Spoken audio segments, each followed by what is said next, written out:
Bonsoir à toutes et à tous. C'est un grand plaisir de vous accueillir ce soir pour une conférence qui mettra en lumière, littéralement, un sujet essentiel, l'éclairage public. Chaque soir, quand nous rentrons chez nous ou quand nous nous promenons dans les rues, nous bénéficions de ce système sans trop y penser. Mais derrière ces lampadaires se cachent des enjeux majeurs. Performance énergétique, pollution lumineuse, sécurité, impact sur la biodiversité et sur l'être humain. Pour nous guider à travers ce sujet, nous avons la chance d'accueillir un expert reconnu dans le domaine, entre autres grâce au projet Val de Nuit, qui a permis l'extinction de l'ensemble du Val de Rue. Laurent Debro, ancien agriculteur, a également été député au Grand Conseil de Château pendant 26 ans. Mais avant de lui céder la parole, je tiens à remercier chaleureusement la municipalité de Villebeuf, qui met à disposition cette salle, pour cette conférence. Leur soutien est essentiel pour la tenue d'événements comme celui-ci. Et il y a encore deux petites informations à vous transmettre. Après la conférence, nous vous invitons au thé de l'amitié et à observer la rue du Culat et la route de Vugiel, exceptionnellement éteintes plus tôt aujourd'hui. Et deuxième point, la conférence sera filmée et enregistrée afin de la mettre à disposition de ceux et celles qui n'ont pas pu venir ce soir et de la partager. Si vous ne souhaitez pas être filmé, a priori, depuis derrière ou à gauche, merci de l'indiquer. Sans plus attendre, j'ai le plaisir de vous demander d'accueillir chaleureusement notre conférencier de ce soir, Laurent Debro.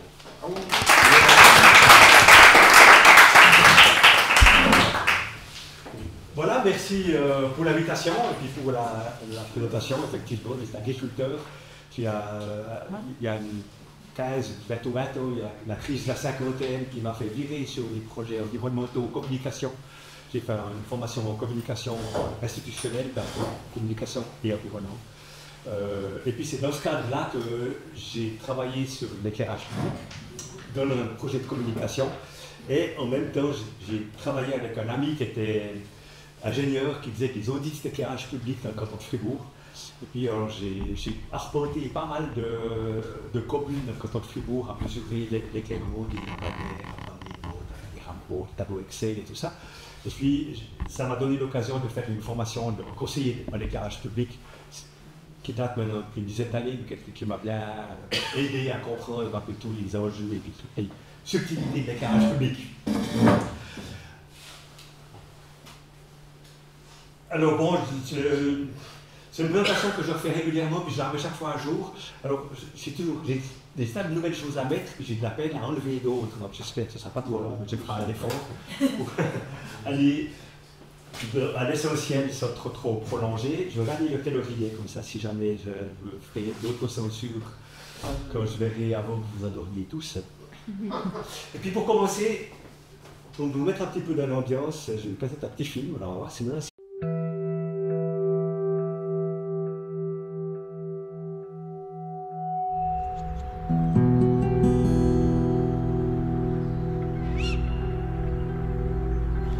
Un nichoir à chauve-souris au cœur de la ville. Il y a une belle population, hein, mais vous allez trouver des chauves-souris jusqu'au cœur de la ville, et justement les bêtes qui n'ont peut-être pas peur de la lumière. Il y a 20 espèces de chauves-souris sur le canton de Genève, et la plupart sont des perdantes, c'est-à-dire qu'elles ne supportent pas la lumière, elles sont lucifuges, pour elles la réverbère c'est un mauvais endroit pour venir chasser.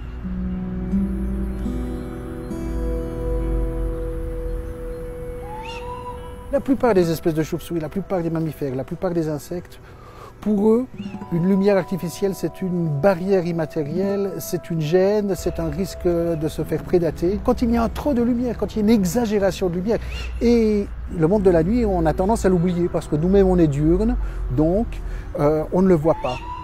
Or, c'est certainement un des mondes les plus riches du point de vue de la biodiversité.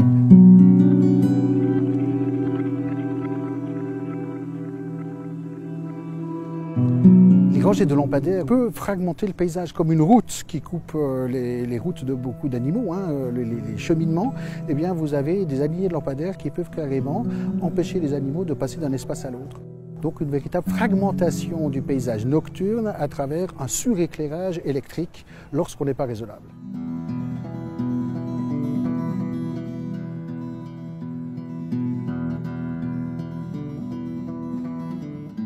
Donc le trop de lumière, c'est un problème qui va devenir de plus en plus épineux et qu'il s'agit peut-être de gérer pour le bien des animaux, pour le bien de notre santé aussi, mais aussi pour faire des économies.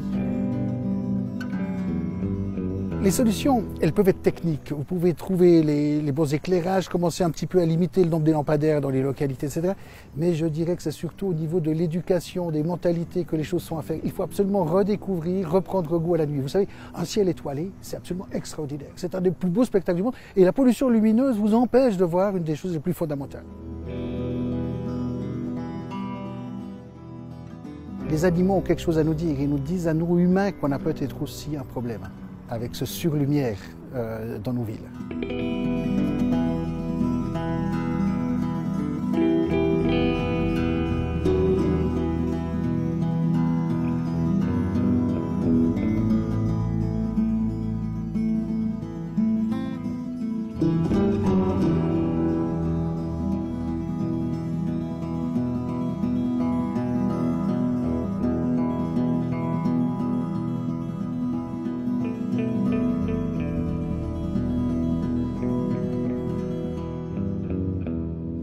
Désolé si vous n'avez pas profité du son et de la jolie petite musique qui était derrière.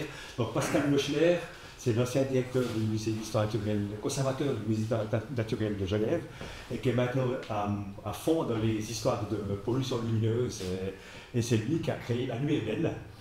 C'est un événement qui se passe dans le Gros Genève, mais ça déborde aussi dans le canton de Vaud, le Châtel. Mais il y a plusieurs centaines de communes autour de Genève qui éteignent une nuit au printemps. L'extinction, ouais, ça va juste bien là-haut, parce que ce soir, ouais, c'est pareil, l'éclairage public. Donc, savez-vous pourquoi en 1858, la ville du Locle a allumé ses premiers lampadaires à gaz que 20 nuits par mois en moyenne? Oui, à cause du prix? Parce que vous n'avez pas l'argent pour faire ça pour elle. Non, c'est pas pour ça. Peut-être aussi, mais c'est pas directement pour ça. Non, parce qu'en fait, ils estimaient que l'éclairage naturel de la Lune était suffisant. Les 10 autres nuits par mois. Et puis, donc il faut savoir que l'éclairage de la Lune, ça représente environ un quart de luxe. Et puis, alors que sur nos routes, maintenant, on parle plutôt de 5, 10, 15, 30 luxe, voire plus sur les passages piétons. Et puis, la durée moyenne en plus, la durée moyenne de l'éclairage public était de 5 heures en moyenne par mois, parce qu'il était prévu pour éteindre à 23 heures. Et puis, qu'on n'avait pas, si à l'époque, les premiers éclairages publics, on avait des allumeurs de réverbères, on n'a jamais eu d'éteigneurs de réverbères. Ça, c'est un nouveau métier que je suis en train de développer, mais avant, ça n'existait pas. Donc, on arrêtait le gaz, on coupait le gaz, donc on éteignait tous les réverbères en même temps, et puis dans les villes où il y avait encore des lampadaires à huile, eh ben, c'était la quantité d'huile qu'on mettait le soir qui définissait la longueur de la nuit. Et puis au Locle, avant qu'il fasse ça, il y avait eu, j'ai retrouvé des procès-verbaux du Conseil général du Locle où les gens se plaignaient parce qu'il y avait un allumeur de réverbère qui mettait trop d'huile dans ses lampadaires, dans les lampes, et puis ça éclairait trop longtemps. Alors il y avait une question du Conseil général. Donc ça montre déjà ce qu'on attendait d'un éclairage public à l'époque. Et puis à l'époque, vous êtes choqués ce que j'ai fait? Oui, en fait, un luxe, c'est quoi? Juste, à l'époque aussi, les premiers, au Conseil général, il y a eu la commission d'énergie, je ne sais pas si c'était à l'époque, ils appelaient ça comme ça, qui s'était inquiétée parce qu'ils se demandaient si les lampadaires n'étaient pas trop puissants. Et ils ont été mesurer la puissance des nouveaux réverbères à gaz, et puis ils ont mesuré 4 candélas. Alors à l'époque, on mesurait un candéla. Mais vous allez voir on va voir ce que ça représente à peu près. Donc, en fait, on va ce soir plutôt parler au luxe. Qu'est-ce que c'est qu'un luxe? Alors, on va d'abord comparer d'un candéla. Le candéla, c'est l'intensité lumineuse d'une bougie. Alors, on va allumer une bougie, là. Mettre un peu d'ambiance. Et puis le candela, c'est la quantité d'énergie qui est donnée sur une surface donnée. Maintenant, si on mesure des lux, parce que c'est ce qu'on ira faire ce soir, après faire une petite balade dans la nature, donc j'ai avec moi un luxmètre, et puis on va mesurer l'intensité. Et puis j'ai fait cette expérience chez moi, il faut qu'il se fasse bien nuit évidemment, et si je mesure comme ça la distance, à 1 mètre de distance, bon alors là je peux essayer, mais là avec, là on a 1,7 lux, mais si fait complètement nuit, on a 1 lux. C'est la définition du lux, c'est une bougie, donc un candela à 1 mètre, puis apparemment un candela ça correspond assez bien à une bougie comme on en a. Et puis, donc là, quand ils ont dit à l'époque qu'il y avait les Loclois, quand ils ont fait les mesures, puis qu'ils ont dit qu'il y avait 4 candelas par lampadaire, si le lampadaire il est 2 mètres de distance, ici, vous allez mesurer, parce que c'est logarithmique, non, c'est la racine carrée de la distance. Donc ici, si je remesure, je vais mesurer 0,25 lux. Et 0,25 lux, c'est l'éclairage de la Lune. Donc, à l'époque, si on avait 4 bougies, on avait donc 1 lux. Ici, à 2 mètres de distance, on avait à peine un peu plus que la pleine Lune. Voilà, donc on est très loin de ce qu'on discute maintenant d'éclairage public, on parle plutôt autour des 20 lux. Là, on est dans des normes, des quantités qui sont là, très largement au-dessous.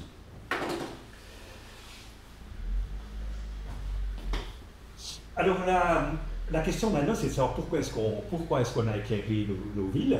Alors depuis la Renaissance, on a commencé à éclairer, mais c'était beaucoup pour le prestige, pour prolonger les activités économiques, et puis pour la sécurité. Et puis ça, c'est le grand paradoxe de l'éclairage public, c'est que l'éclairage, il est à la fois source de sécurité et d'insécurité.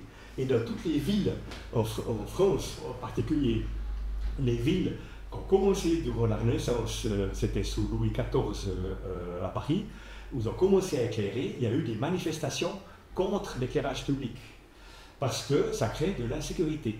Et puis aussi, c'est aussi intéressant, parce que c'était, à l'époque, c'était les gens qui s'opposaient à l'éclairage public, c'est comme aujourd'hui les gens qui s'opposent à la vidéosurveillance, ils estimaient que l'éclairage public, c'était une façon de contrôler le peuple, et puis de surveiller le peuple, et puis de savoir qu'est-ce qu'il faisait le soir. Donc c'est intéressant de voir,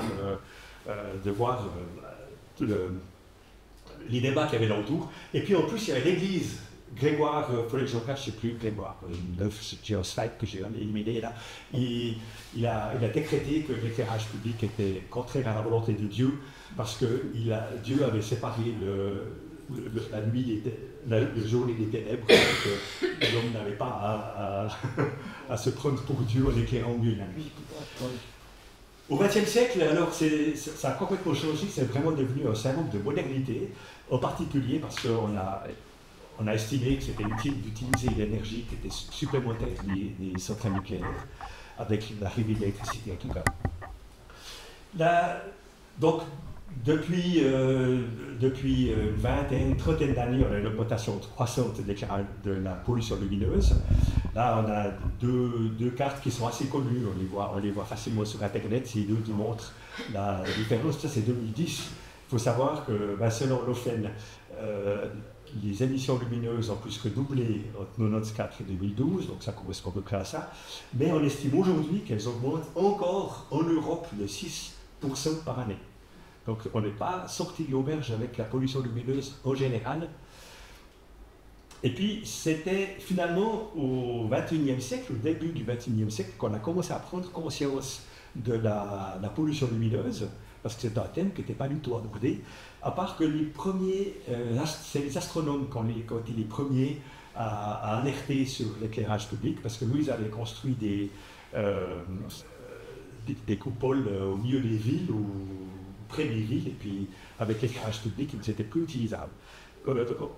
ça fait penser qu'à la Chaux-de-Fonds, maintenant, avec l'extinction de la ville de la Chaux-de-Fonds, on en reparlera tout à l'heure, il y a une coupole qui est au-dessus de l'école, l'ancienne école d'horlogerie, à la rue du Madreau, pour ceux qui connaissent la Chaux-de-Fonds, qui était plus utilisée depuis 50, 80 ans, et maintenant, vous verrez tout à l'heure, je vous montrerai tout à l'heure, c'est devenu un magnifique spot pour l'observation des étoiles, parce qu'on a une qualité du ciel qui est remarquable à la Chaux-de-Fonds. La pollution lumineuse, il faut distinguer plusieurs aspects de la pollution lumineuse. On a le halo lumineux, c'est celui qui empêche les astronomes de faire de l'observation astronomique, de voir les étoiles, typiquement. Alors, et puis la lumière éblouissante, alors qui serait typiquement la lumière qu'on a en plein dans l'œil, mais ça les astronomes, c'est pas leur problème, parce qu'ils savent qu'on ne va pas regarder les étoiles, puis tout le monde ici on ne va pas regarder les étoiles sous un lampadaire. Mais le problème, c'est que dès qu'on se déplace à côté du lampadaire, c'est le halo lumineux qui nous empêche de voir les étoiles.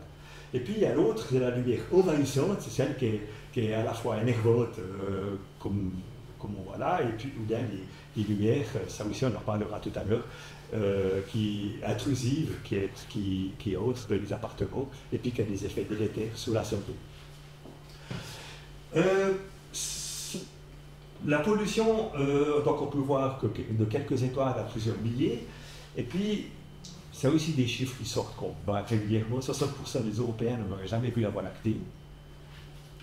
Et puis, la petite anecdote, j'ai des étudiants du lycée de Neuchâtel qui ont fait un travail sur la pollution lumineuse. Et puis, je leur ai montré une présentation comme celle-là. Et puis, ils m'ont dit, c'est quoi la Voie lactée? Donc, les étudiants au lycée, de nos jours, ne savent pas, en troisième année de lycée, ne savent pas ce que c'est que la Voie lactée. Et ils l'ont jamais vu, évidemment. Donc, moi, je croyais que je... Ouais. Et puis là, on a des cartes maintenant de la pollution lumineuse. On voit des gros centres, avec les énormes centres ici de l'Italie, nord d'Italie. La pollution lumineuse, il faut savoir que le ciel, en Suisse, il est éclairé par cette pollution-là aussi. Donc ça passe par-dessus les Alpes. Il y a certaines couches de l'atmosphère qui sont éclairées par la plaine du Pô. Et puis alors maintenant, la pollution lumineuse, il y a une atteinte sur l'être humain évidente, parce que déjà, il y a des pertes de repères environnementaux et sociaux, perte de la connaissance de la nuit, de l'appréciation, de la compréhension, perte du respect du calme qui est lié, des règlements socioculturels, des gens qui passent leur vie à l'extérieur, qu'on appelle à se lever le matin, qui ont un décalage comme ça avec une partie de la population, et puis même un peu de l'agressivité. Typiquement, je reparlerai aussi tout à l'heure, que le fait d'éclairer, le fait d'éteindre, ça calme beaucoup les gens. Moi, j'ai même vu un témoignage d'un maire en France qui disait on était à 10h le soir chez nous, mais il a l'impression que déjà une demi-heure avant, les gens commencent à parler plus doucement, comme s'ils se préparaient à l'arrivée de la nuit, comme qu'ils ont assimilé le fait que la nuit allait arriver, et puis qu'il y avait quelque chose qui allait surgir dans leur environnement, qu'ils avaient intégré ça. Et puis il y a des dérèglements psychosomatiques, des troubles du sommeil, avec des dérèglements hormonaux. Ça, c'est vraiment lié à la lumière intrusive. Alors les atteintes sur la santé, c'est beaucoup lié à la production de mélatonine. La mélatonine, c'est une hormone qui gère beaucoup d'autres hormones en fait, et qui est complètement lié à notre œil, parce que il y a un récepteur à l'intérieur de notre rétine qui donne l'indication à la glande pinéale de produire cette mélatonine. Et puis, j'avais suivi une conférence avec une doctoresse du sommeil à Bâle, et puis qui faisait des expériences avec des personnes qui passaient la nuit dans leur laboratoire. Puis la mélatonine, c'est assez facile à mesurer. Le taux de mélatonine dans le sang, on pouvait le mesurer facilement. On continue. Donc ils ont pu mesurer la mélatonine. Et ils disaient qu'il suffisait parce que j'ai demandé, mais quelle quantité? Parce qu'une fois qu'on a les yeux fermés, en principe, on est moins sujet à la pollution lumineuse. Et il disait non, même avec les yeux fermés, donc la paupière, ça diminue de moitié la pollution lumineuse. Mais elle disait, il suffisait l'équivalent d'une raye sous une porte pour qu'on voit la production de mélatonine diminuer. Donc il faut extrêmement peu pour perturber. Je ne veux pas dire qu'une raye sous une porte va rendre malade les gens, mais ce que je veux dire, qu'on est extrêmement sensible à la pollution lumineuse. Et puis cette mélatonine, malheureusement, il n'y a pas beaucoup d'études, à ma connaissance, qui arrivent vraiment à démontrer tout ça. Mais la mélatonine, en particulier, elle a un rôle sur le sommeil, la libido, le vieillissement, le système immunitaire, le développement des tumeurs, et serait même une des causes du diabète. Il n'y a pas beaucoup d'études qui sont faites là-dessus par rapport à la pollution lumineuse. Sinon, les Chinois, qui ont fait des grandes études, alors les Chinois, quand ils font des études, c'est avec des dizaines de millions de personnes. Alors eux, ils ont mesuré les maladies des gens par quartier. Et puis, ils ont mesuré la pollution lumineuse comme on avait avant avec ces cartes de pollution lumineuse. Donc, ils ont mesuré la pollution lumineuse et puis ils ont fait un lien entre la pollution lumineuse et puis les maladies. Et puis ça, il y a beaucoup d'études qui viennent de Chine qui démontrent justement l'impact de la pollution lumineuse sur notre santé. Et puis rappelez qu'on a aussi besoin de nuit. Et puis on a besoin technologique de nuit, de pouvoir se cacher. Et puis ça, c'est intéressant parce qu'on dit à un enfant quand on le met au lit, est-ce que tu laisses une petite veilleuse, comme ça tu verras, il n'y a pas de sorcière, il n'y a pas de loup. Déjà, en pédagogie en général, quand on parle du loup et de la sorcière, les enfants, ils s'imaginent déjà le loup et la sorcière. Bon, c'est déjà une injonction comme ça à avoir peur quelque part. Mais au contraire, est-ce que, comme les animaux, leur stratégie pour survivre la nuit, c'est se cacher pour ceux qui sont encore actifs? La plupart des animaux sont encore actifs, mais dès qu'ils ont fini de chasser, ils vont se cacher. Donc la stratégie pour survivre la nuit, c'est le tapissement. Donc ce serait intéressant de réfléchir un petit peu de la façon dont on a, nous, d'appréhender la nuit. C'est-à-dire que la nuit, finalement, c'est plus humaniste. Et ce que je viens de vous dire maintenant là, je l'ai dit à une conférence, et dans le public, il y a une personne qui m'a dit, vous savez, moi je confirme, parce que quand je vais promener mon chien, je vais le plus vite possible en dehors des zones éclairées, parce que là, j'ai peur de la nuit. Et puis elle était vraiment très angoissée. Après, on a fait une balade nocturne, elle est partie, elle ne supportait pas d'être de la nuit, parce qu'on lui a demandé d'éteindre. Mais elle avait son propre éclairage. Et puis le fait de savoir qu'elle maîtrisait non pas la visibilité, ce qu'elle voyait, mais d'être vue, sa propre visibilité, ça la sécurisait. Et l'actuelle conseillère communale, municipale de la Chaux-de-Fonds, Inge Nagio, qui avait un restaurant avant à la Chaux-de-Fonds, elle m'a entendu donner ces arguments-là, et puis elle ne m'a pas trop cru à l'époque. Et quand la Chaux-de-Fonds a éteint, et puis qu'elle est rentrée le soir, elle m'a dit, franchement, tu m'as convaincu, c'est vrai que je sors le soir, je suis beaucoup plus sûr depuis qu'il n'y a plus d'éclairage public. Parce que j'ai ma propre visibilité, je gère ma visibilité. Et puis il suffit, s'il y a quelque chose qui se passe, j'éteins et je disparais. Donc je trouve intéressant comme réflexion. Alors les atteintes à l'environnement, je vais être très rapide là-dessus, mais avant de parler des quelques exemples que je vais vous donner, j'aimerais vous expliquer une chose. C'est, depuis la nuit des temps, on a des rayons parallèles qui arrivent sur la Terre. Donc les étoiles, plus ou moins parallèles, mais à notre niveau, les étoiles, le Soleil, la Lune, c'est des rayons à notre niveau qui sont parallèles. Et puis, c'est maintenant, l'homme a introduit dans son environnement nocturne des rayons radiants. Donc, on a introduit des lampadaires, et les lampadaires ont des lumières qui sont radiantes. Et puis ça, la nature ne connaît pas la lumière radiante, à part les lucioles, qui auraient un éclairage radiant, mais il n'y a pas dans la nature, ça n'existe pas. Et puis, pourquoi c'est fatal pour de nombreux animaux? Parce qu'il y a beaucoup qui s'orientent avec les astres.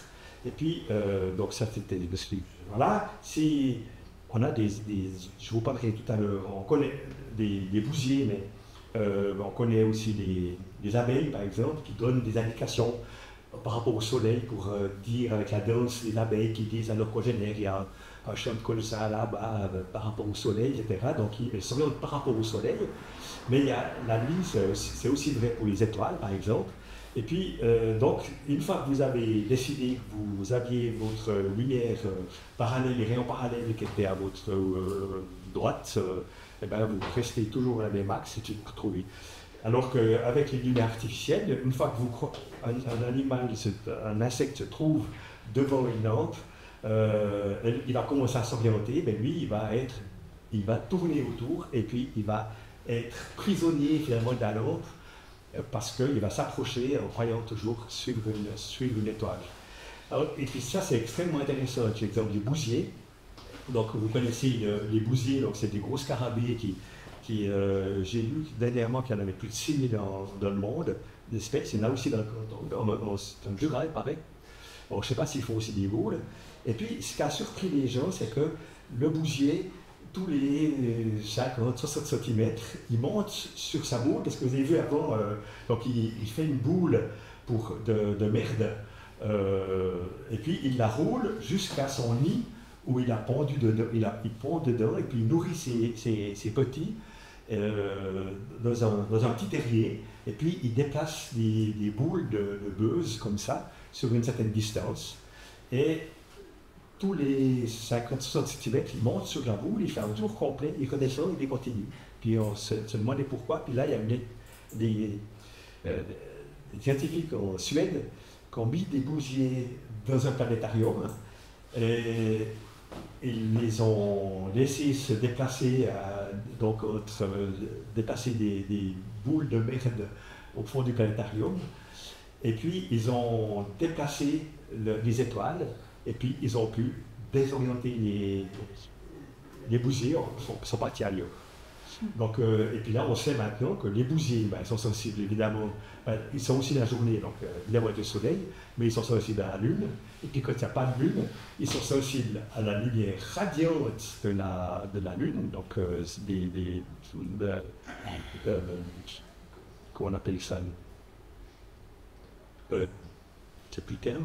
Et puis, donc, ensuite, c'est la Voie lactée, donc l'orientation de la Voie lactée, et puis il peuvent suivre encore quelques étoiles. Donc, on sait maintenant que les bousiers, des insectes en particulier, le bousier, ils s'orientent avec les étoiles, avec une peu d'étoiles. Et puis, une étoile, c'est pas un luxe. Hein. Donc, là, on a parlé de 0,24 lux pour la pleine lune. Je vous laisse imaginer ce que c'est un centième ou un millième de lux. En fait, là, on devait parler de lux, c'est égal il faut extrêmement peu pour désorienter un insecte. Et puis, c'est pour ça, on en reviendra tout à l'heure, de l'importance d'éteindre complètement la nuit, parce que chaque fois que vous éteignez, vous laissez à des insectes qui auraient été piégés à l'intérieur de l'anneau lumineux de pouvoir retrouver l'espace naturel.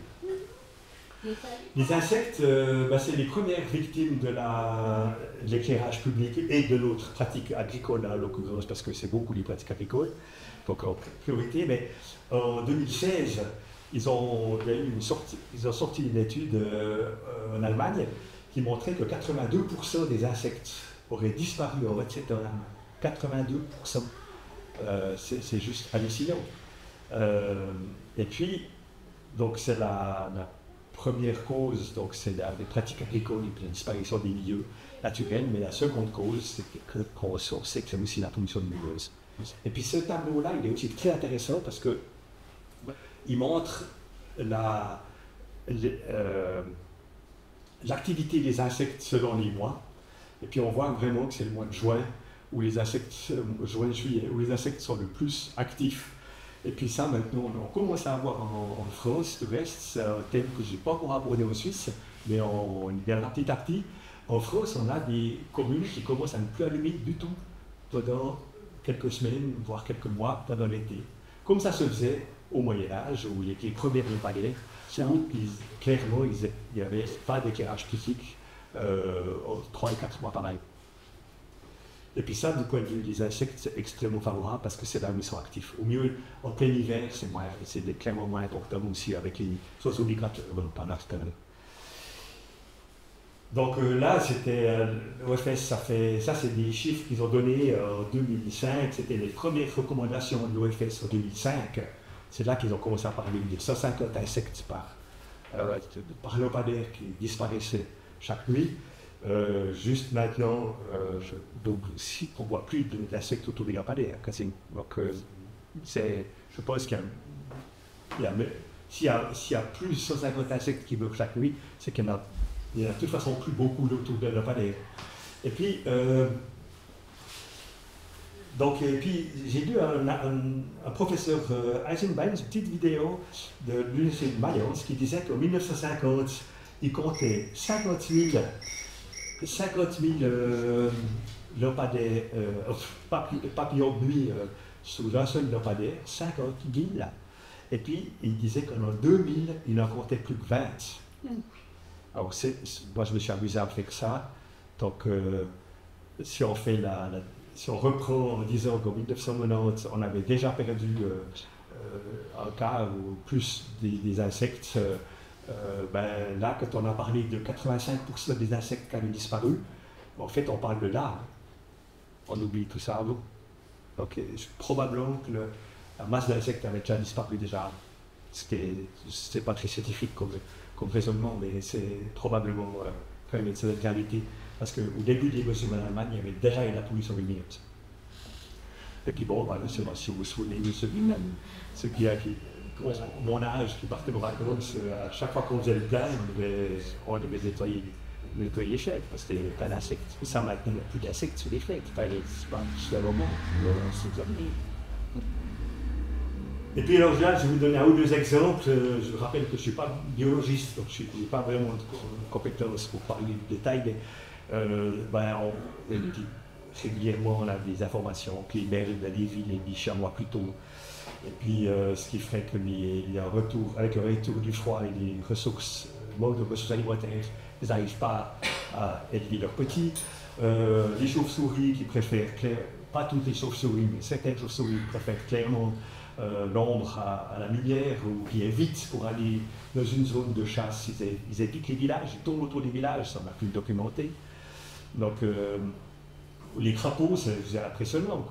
En 3 mois d'exposition, en 3 nuits d'exposition à la pollution lumineuse, les crapauds, ils ont mesuré 3 fois moins de testostérone pour les crapauds mâles de les dombes autour de Lyon.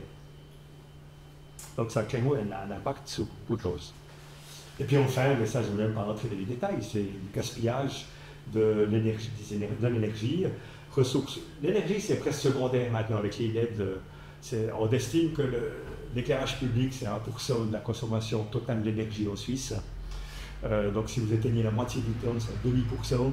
C'est même pas l'augmentation annuelle de la consommation d'électricité. Donc c'est relativement secondaire. Bon, c'est toujours bien. C'est bien d'économiser, et puis les ressources naturelles, et puis les ressources financières, évidemment.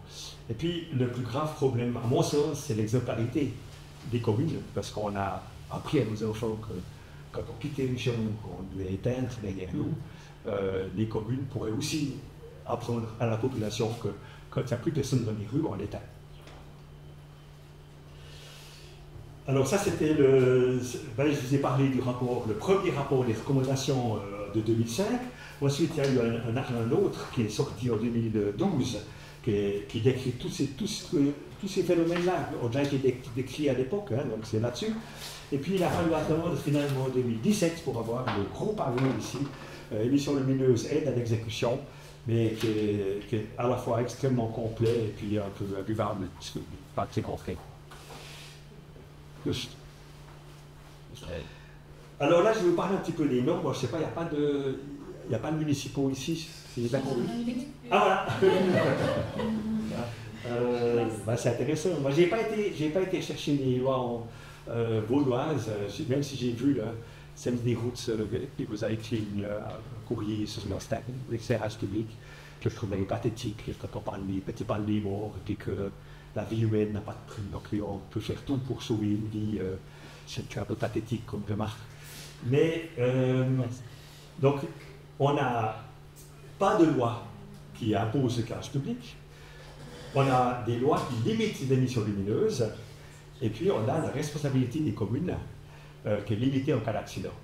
Alors, la première chose, c'est la loi sur la protection de l'environnement qui dit que les atteintes lumineuses doivent être réduites à titre préventif à zéro. Et puis l'article 11, qui est très intéressant, les émissions seront limitées à la source, donc exclu qu'on demande aux gens de baisser leur store ou pour passer une nuit. Donc on ne peut pas faire ça, donc c'est les gens qui doivent, c'est à la commune de réduire la pollution lumineuse. À titre préventif, si c'est techniquement réalisable et économiquement supportable, ben oui, éteindre, c'est techniquement réalisable et puis c'est économiquement non seulement supportable, mais préférable. Donc ça c'est clair. Et puis c'est selon le principe de précaution. Et parce que on va faire éviter de limiter les pollutions générales.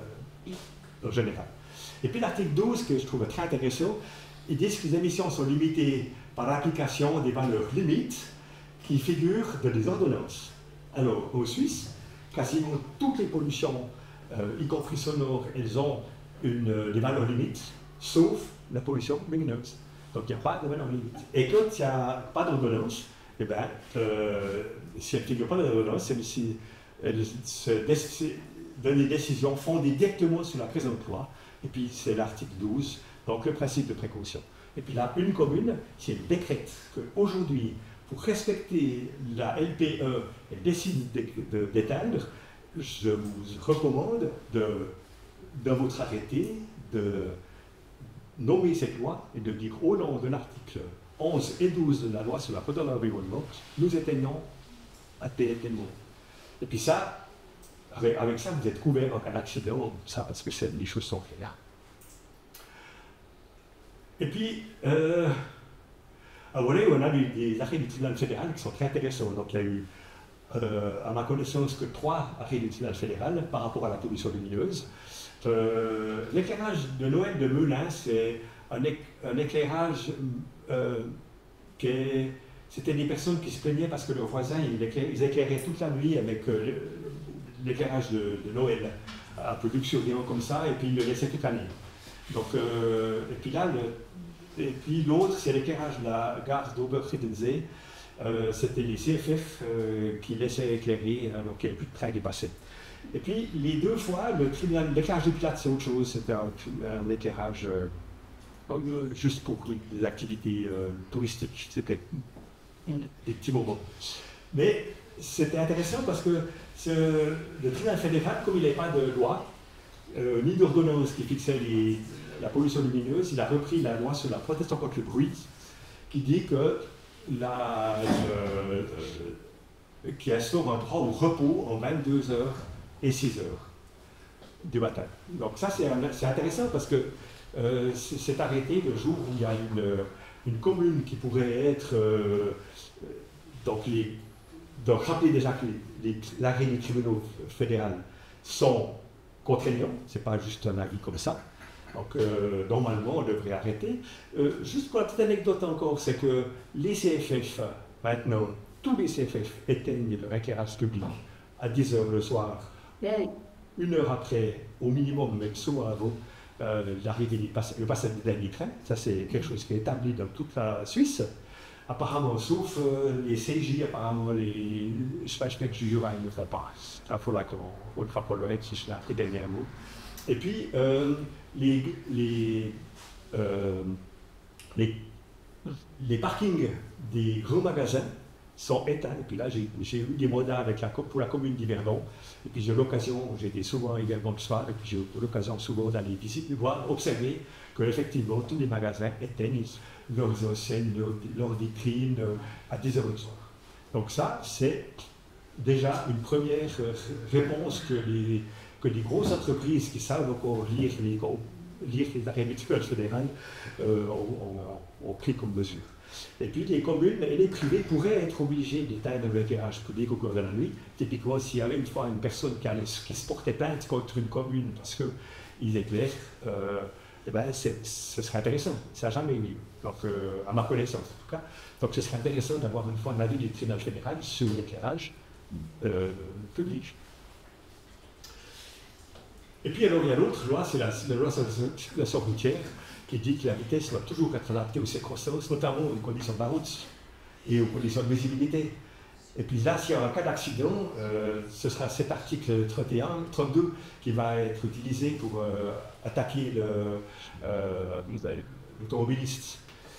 Et de la même manière qu'une commune, elle n'est pas tenue, même si elle le fait volontiers, de déneiger ou de saler les routes, le jour où il y a un accident sur une route gelée, la commune n'est pas attaquée, parce qu'on sait que c'est une perte de maîtrise du véhicule, et puis que ça va de soi que c'est l'automobiliste qui est responsable, jamais les municipalités, sinon il n'y aurait plus de municipaux. Hein.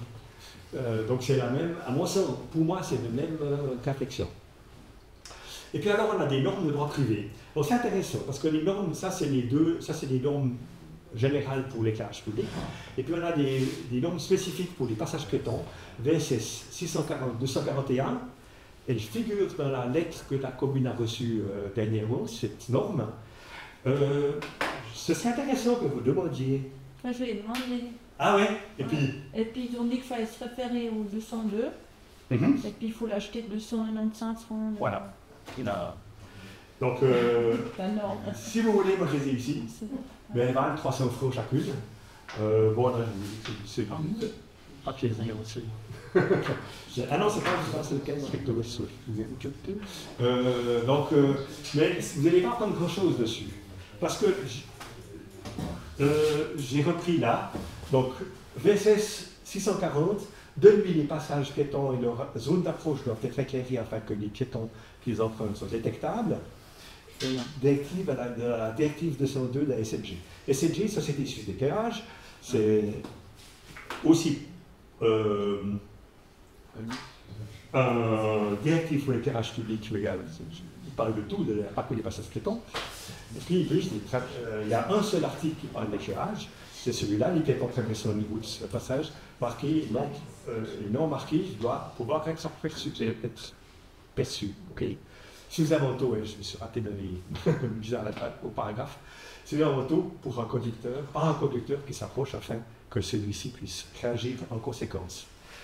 À mon sens, le meilleur éclairage d'un piéton qui traverse une route, c'est l'éclairage mi-feu.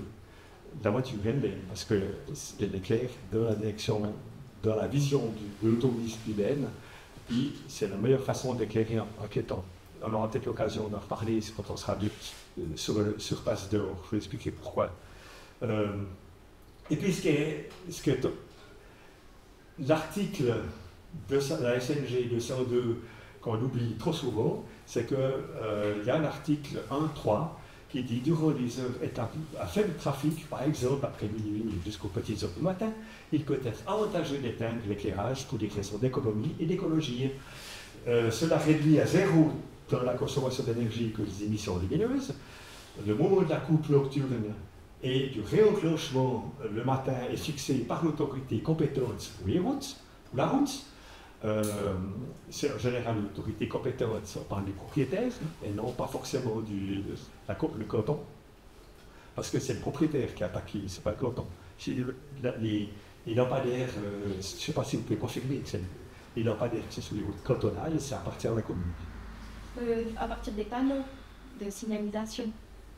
Les autres appartiennent au canton.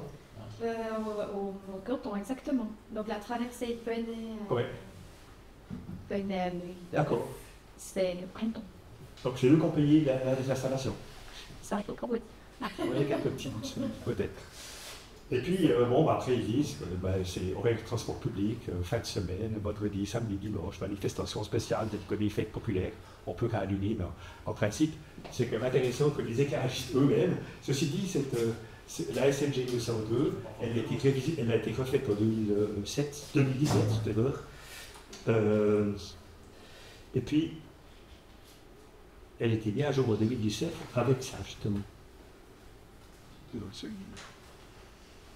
c'était quelques mois avant la SLG, la 640, la BSS 640. Voilà, et puis là, les recommandations pour la promotion des émissions lumineuses. Alors ça, c'est...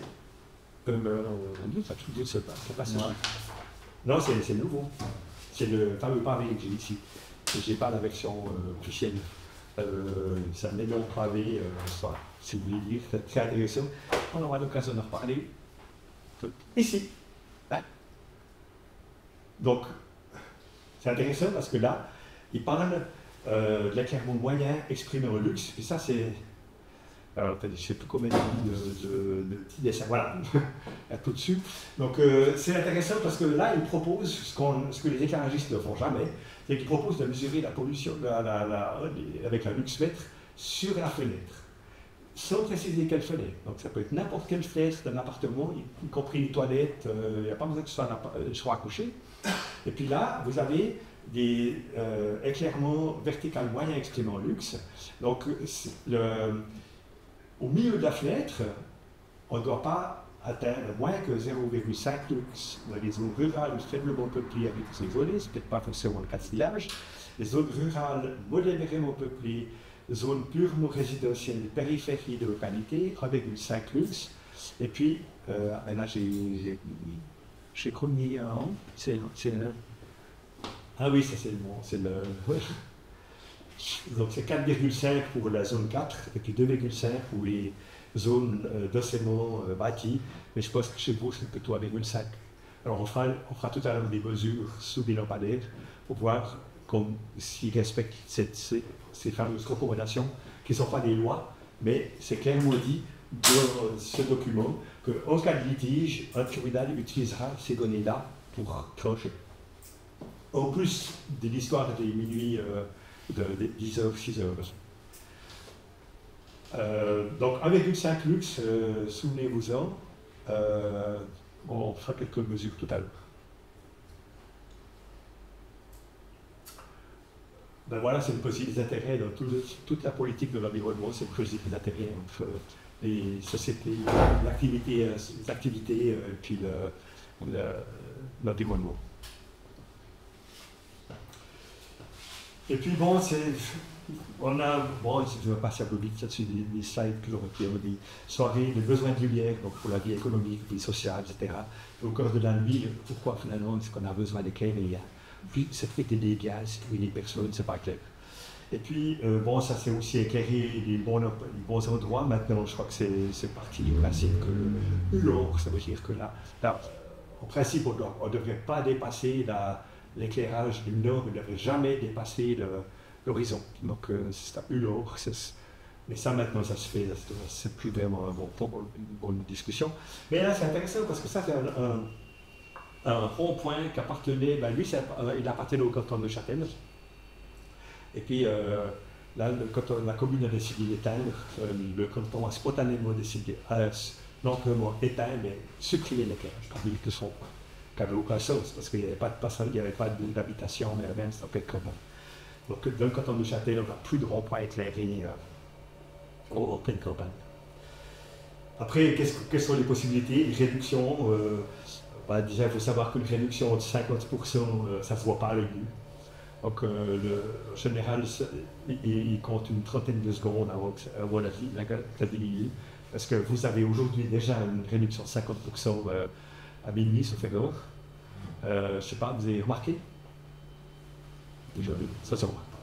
Donc, et puis 10%, 10% c'est encore 10 fois la pleine lune. Hein. Donc, c'est par rapport à ce que j'ai dit tout à l'heure avec le insectes, ça n'a pas de sens.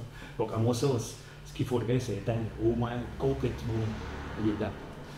Et puis l'éclairage dynamique, alors ça c'est clair que, oui, l'éclairage dynamique il est intéressant parce qu'il permet d'éteindre déjà au début de la soirée, donc à 8h le soir, s'il n'y a personne, ça éteint.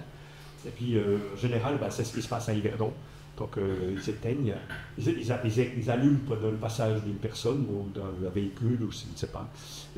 Ils allument tranquillement, ils redescendent tranquillement. Et puis s'il y a l'autre personne, l'éclairage il est permanent. Mais dès qu'il y a moins de personnes, l'éclairage ça s'éteint régulièrement. Et puis ça, pour l'environnemental, c'est top. Le seul problème, c'est que ça demande des technologies un peu pointues et qui posent des problèmes aux éclairagistes. Là, typiquement, à Yverdon, il y avait une rue qui s'éteignait, on ne sait pas pourquoi. Et puis c'est mon copain qui a eu le mandat d'aller voir ce qui se passait. Et puis il a passé des nuits blanches à regarder pourquoi tout d'un coup ça s'allumait, ça s'éteignait, toute la rue. Et puis finalement il a découvert que c'était une personne qui montait ses stores, qui montait les stores, qui les descendait. Et puis ça a été toute la rue. Et maintenant on sait qu'avec les achats sur Internet des produits qui viennent de Chine, ils n'ont pas les mêmes normes. Donc il y a des poupées, des machins, des petits gadgets qu'on met dans les poupées des gamins qui ne sont pas aux normes européennes et qui peuvent perturber les cages. Et puis ça, ils disent c'est une catastrophe parce que personne ne sait. Ça vient au noir, ça passe dans les douanes, mais personne. On peut même si c'est de fait interdit d'utiliser ces longueurs d'onde, mais on ne peut pas le contrôler, ce n'est pas possible de contrôler. Donc on rajoute de la fragilité dans notre système, et puis ça, j'aime bien le rappeler. Donc ça, c'est des communes riches qui peuvent se permettre ça, mais même si c'est au top du point de vue environnemental, il y a quand même du point de vue sécurité, c'est un peu problématique. Voilà, ça c'était l'extraction. Moi j'ai fait la visite. J'ai été appelé par des gens qui me demandaient de dire ils n'éteignent pas, etc.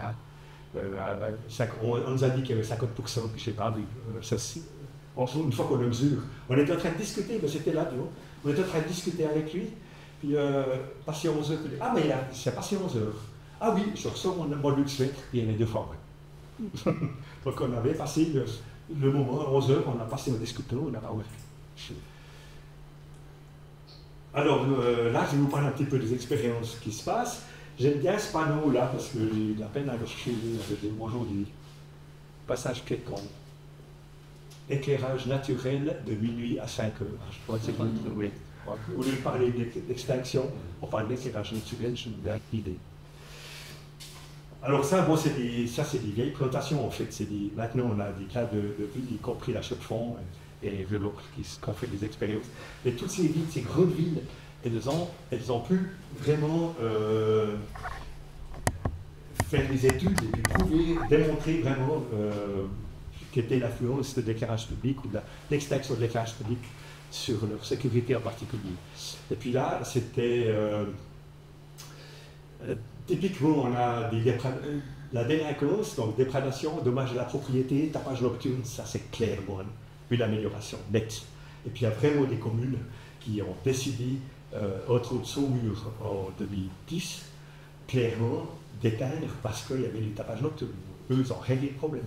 Et puis maintenant, ils ne reviendraient jamais en arrière, parce que maintenant, ils ont pacifié la ville.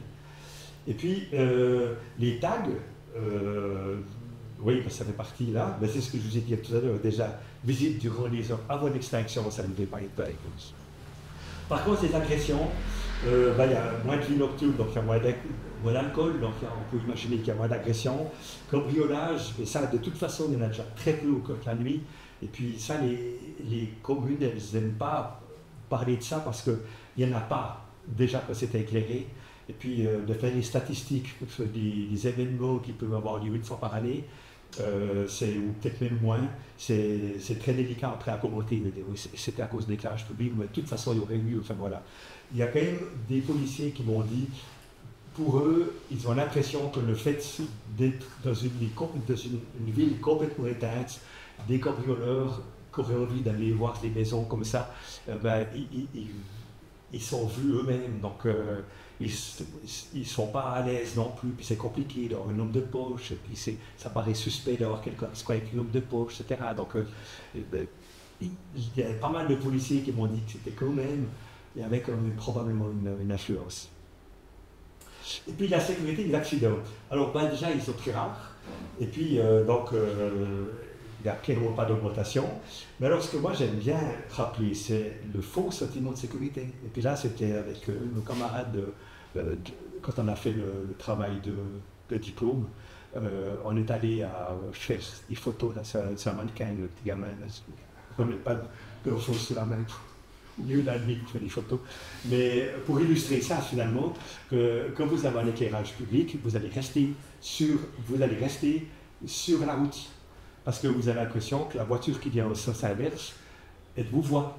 Parce qu'il y a un éclairage, et puis voilà. Alors que s'il fait complètement nuit, eh ben, les gens ils se plantent dans le talus, quoi. Et ils ne prennent pas le risque d'être sur la route quand il y a une voiture qui arrive. La même chose pour les vélos. Les vélos, il y a beaucoup de cyclistes qui se promènent, qui n'ont pas de jambes, quand il y a l'éclairage public. C'est clair que qu'il n'y a plus d'éclairage. Déjà, on les voit souvent très mal. Bon, maintenant que les LED, on arrive, ils ont des LED assez puissantes, mais on les voit quand même pas très très bien. Et puis, s'il n'y a plus d'éclairage, ils sont obligés d'avoir une lampe. Donc, ça ne se discute même pas. Et puis là, c'est un fond, c'est même une incitation à s'éclairer raisonnablement. Alors là, je vais vous parler maintenant un petit peu de ce qui s'est passé au Val-de-Rue. Donc, c'est à la fusion des communes, donc la Val-de-Rue, c'est la fusion de 15 villages pour 17 000 habitants. Moi, j'ai été assez vite dans les autorités dans la commission énergie, puis j'ai parlé de ça, ça a pris des années et des années. Et puis finalement, un jour, on a le municipal qui est venu nous dire « Ah ben, tout fier, j'ai commandé l'extraction, c'est un peu compliqué de faire tous les villages, mais on a fait Fontaine, une période d'essai de 6 mois, de minuit à 16 h du matin. » Et puis là, j'ai regardé, j'ai dit « Attends, à minuit, il y a des bus qui viennent de Neuchâtel à minuit et quart. » Donc ça veut dire qu'il y a des gens les bus vont arriver dans un village complètement éteint. Puis là, le conseil communal m'a dit « Bah ouais, en fait, tant pis, les gens, c'est une période d'essai, ils n'auront qu'à le dire. » C'était très intéressant. Moi, je prends souvent le bus pour les zones à Neuchâtel, puis j'ai beaucoup discuté avec les gens par rapport à l'éclairage public, c'était une période d'essai. Et puis, on a même eu l'occasion avec la télévision suisse-romande, la radio suisse-romande, on a eu on a été dans le dernier bus, interroger les gens qui tous disaient, mais nous, on n'a pas besoin d'avoir 1200 lampadaires qui nous éclairent. Nous, on a tous une lampe sur notre smartphone, on n'en a pas besoin. Donc, c'était assez unanime. Donc, mais on a fait quand même, on a fait la Terre 2012, on a fait une exposition, on a fait expérimenter la nuit, donc pour un petit peu dans un cadre, dans un endroit totalement nuit, on était progressivement, c'est intéressant de voir comme les gens parlent, c'est très très intéressant. Il y a des choses qu'on dit quand il fait sombre, qu'on ne dit pas quand il fait jour. Il y a des conférences comme ça qui étaient vraiment touchantes.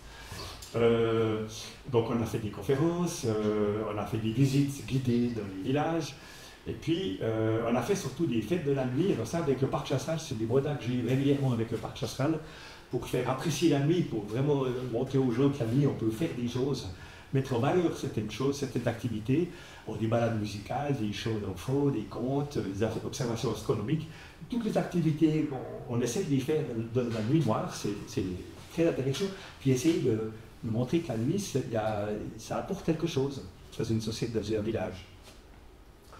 Là, puis je continue de faire encore des animations dans les classes.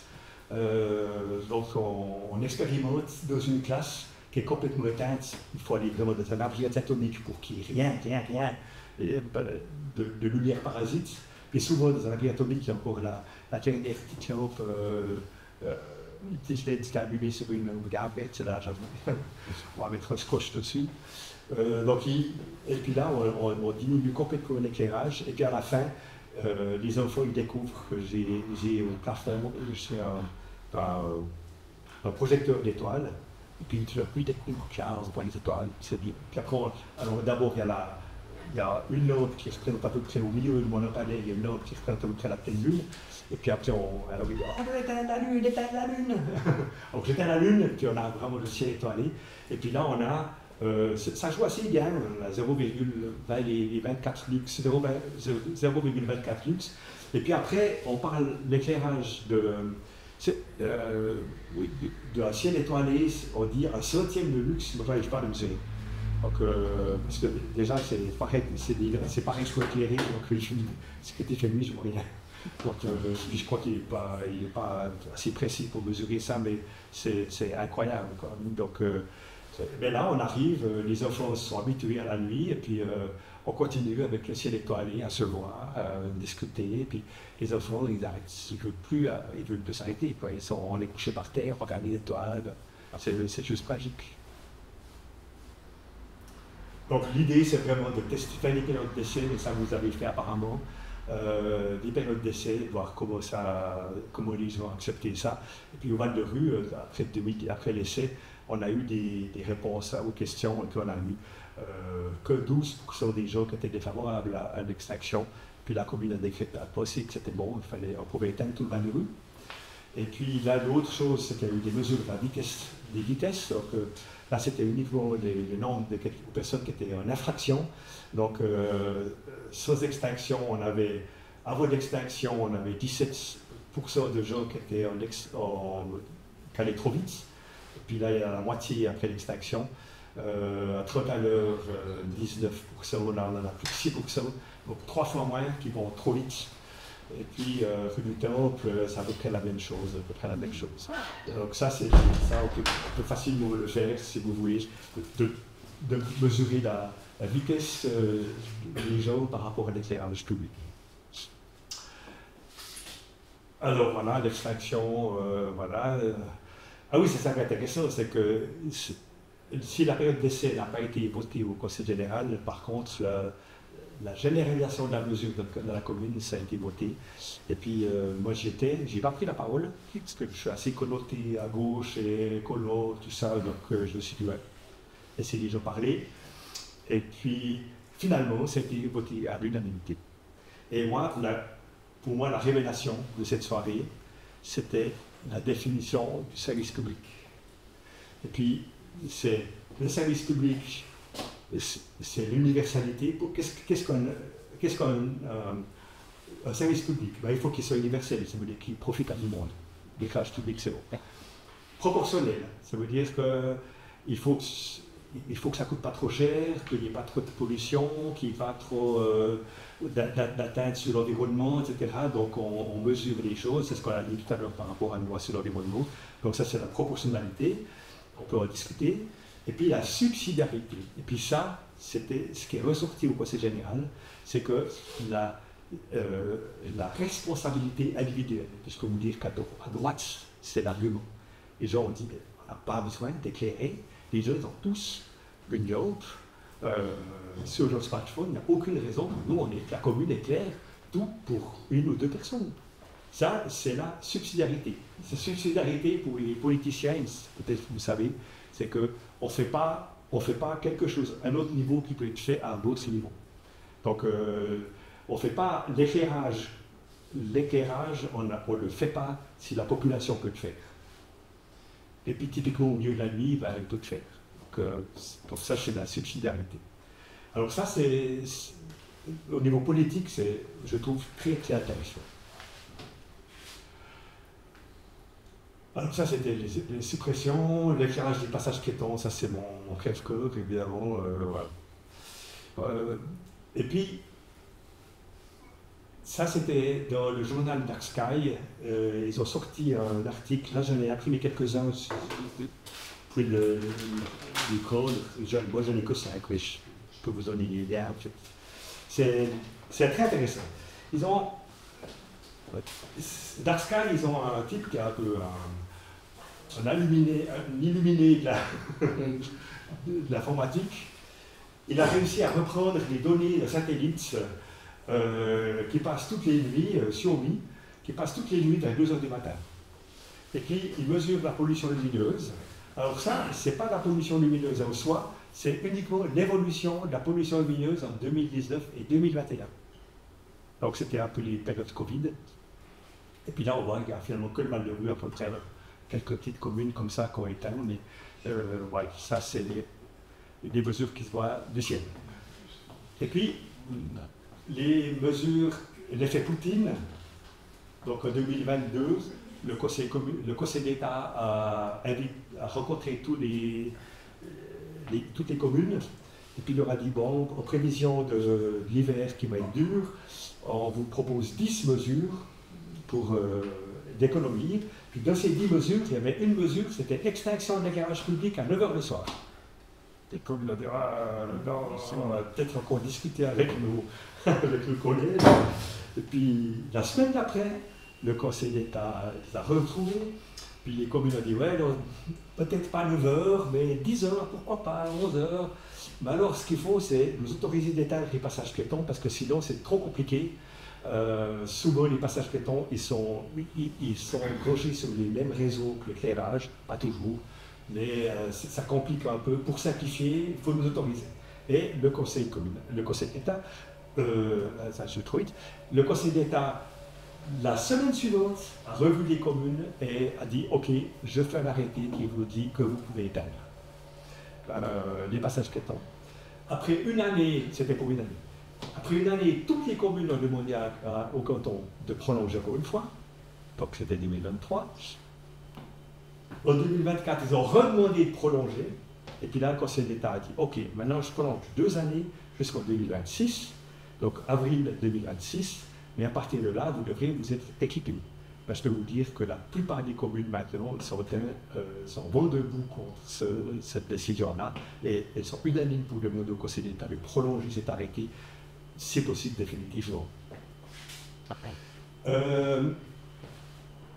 Et puis des mesures pour voir le ciel. Alors ça c'est intéressant, c'est des mesures qu'on a fait avec un luminosmètre, c'est un petit appareil qu'on peut mesurer la qualité du ciel. En fait, c'est la noirceur que les astronomes utilisent, c'est la noirceur du ciel. Alors, c'est la magnitude, ça se mesure, on est en 18, 19, 20, 21, 22, ça ne dit pas grand-chose, mais là, on a pris l'habitude de compléter ces chiffres en nombre d'étoiles potentiellement visibles. Donc, on est en 200, 600, etc., selon les magnitudes. Et puis là, on a fait des mesures pendant plusieurs semaines au lac La Chaux-de-Fonds. Puis là, on vous a donné une des mesures qu'on a prises à La Chaux-de-Fonds au centre-ville. Donc, le samedi 13 et le dimanche 14. Donc là, on voit potentiellement 800 étoiles jusqu'à minuit. Ensuite, la ville du Lac éteint son éclairage public à minuit. On voit 80 étoiles de plus. À la Chaux-de-Fonds, c'est à 8 km de distance. Et puis, extinction de la Chaux-de-Fonds, alors ça, comme c'était le week-end, c'est à 2h15. Le week-end, c'était plus tard. 5400 étoiles visibles. Donc, on passe de 800 à 5000 en une fraction de seconde. C'est juste incroyable. Et puis 5000 pour les astronomes, c'est très très bon. Donc, une magnitude de plus 21, c'est. Les astronomes, ils estiment que c'est vraiment une qualité vraiment top du ciel. Il faut dire aussi que toute la Franche-Comté, où on n'a pas Besançon malheureusement, mais tous les villages mortaux éteignent. Donc on n'a vraiment pas de ruisseaux lumineux à la Chaux-de-Fonds. C'est c'est incroyable. Et la Chaux-de-Fonds maintenant ont même décrété que l'éclairage des vitrines et les enseignes sont éteintes à 10 h le soir. Puis ils commencent à rencontrer, il n'y a pas d'annonce pour l'instant, mais ils commencent à rencontrer les magasins pour leur tirer d'éteindre. Et ça commence à faire sens. Donc à la Chaux-de-Fonds, je peux vous dire que c'est un lit complètement du sens. Et puis là, on a l'arrivée, le lever du jour, enclenchement du loc à 6 h, 5h30, 6 h, on revoit de nouveau l'enclenchement du loc. Et les 12% qui étaient réticents dans votre étude, oui. Au fil des années, ce pourcentage, il a changé ou on ne sait pas? Alors moi j'ai fait une étude au Loc Club, je peux vous en parler. J'ai fait un sondage au Loc Club l'année passée avec la ville du Loc. J'ai sondé 180 personnes, vraiment devant le seul magasin qui était ouvert, la micro avec Charlie, parce qu'il n'y avait que la COP qui était ouverte, donc il y a tout le monde. Et puis là, quasiment tout le monde a accepté de répondre. Il y a beaucoup de questions, les statisticiens peuvent s'amuser à relever parce qu'on a les gens, l'âge, etc. Et puis surtout, est-ce que les gens qui donnent leur avis, est-ce qu'ils ont expérimenté la nuit? Parce que c'est ça la question. Des gens qui ne sont jamais dehors et qui disent « Ah non, il faut laisser allumer », finalement ça n'a pas beaucoup d'intérêt. Donc nous, on veut avoir des expériences des gens qui ont vécu l'extinction qui donne la radio.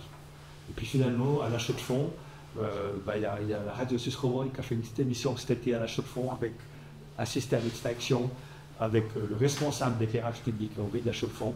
Il dit, moi j'ai eu une personne qui m'a écrit pour me dire que c'était un Le municipal en charge à l'époque, il a reçu un téléphone d'une mère toute angoissée. Elle dit, ah, ma fille, elle commence un apprentissage de boulangère. Elle commence à 2 h le matin, il fait tout nuit. Et puis le municipal, il a dit, oui, c'est intéressant.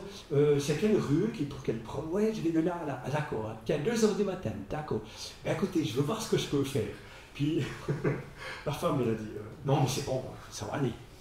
Elle a réalisé finalement d'allumer toute une ville pour une personne, c'était ridicule. Donc elle a trouvé une solution. Et puis là, les dernières slides que je vais vous montrer, c'était. Alors, on a fait une conférence de presse, et puis on a illustré un petit peu. Alors là, peut-être on peut éteindre, on voit. Voilà. Ça, c'est avant, donc en 1000 mm, je ne sais plus, l'écart. Et puis ça, exactement la même place.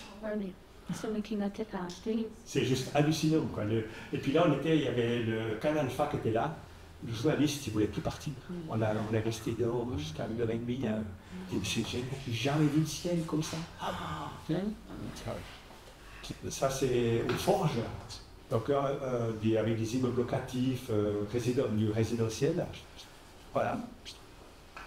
Avec un avion là-haut, je ne sais pas ce que c'est. Voilà. Puis la conclusion, c'est voilà, notre environnement nocturne souffre de la pollution lumineuse.